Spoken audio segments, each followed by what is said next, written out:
եկել է այի ժամանակը։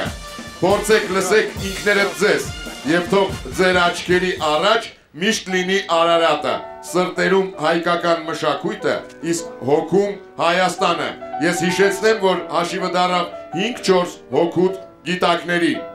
Տիկնայք եւ պարոնայք, մեր դահլիճում ներկա է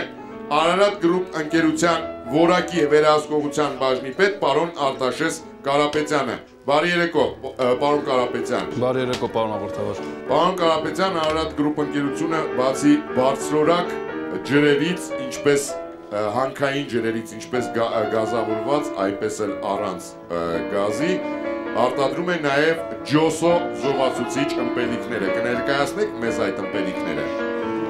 Ջոսո զովացուցիչ ըմպելիքները արտադրվում են Ավստրիայից ներկրված բացառապես բնական հումքով, գերմանական տեխնոլոգիայով մշակված ջրով եւ ֆրանսիական շաքարով։ Հատկանշական է այն պահը, որ ջոսոյի արտադրության ժամանակ չի կիրառվում ոչ մի սինթետիկ բաղադրիչ, այդ թվում նաև շաքարի փոխարինիչ։ Ջոսոն լցվում է ինչպես ապակյա, այնպես էլ պլաստիկ շշերում եւ իրենից ներկայացնում է համերի միքս։ Այսինքն մենք ունենք տանց խնձոր, անանաս, կոկոս, լոռամրգի, նարինջ եւ այլն։ Այսինքն համերի լայն սպեկտր, որտեղ յուրաքանչյուր սպառող կարող է ինքն ընտրել իր քիմքին հարիր որևէ համ։ Շնորհակալություն, պարոն Կարապետյան։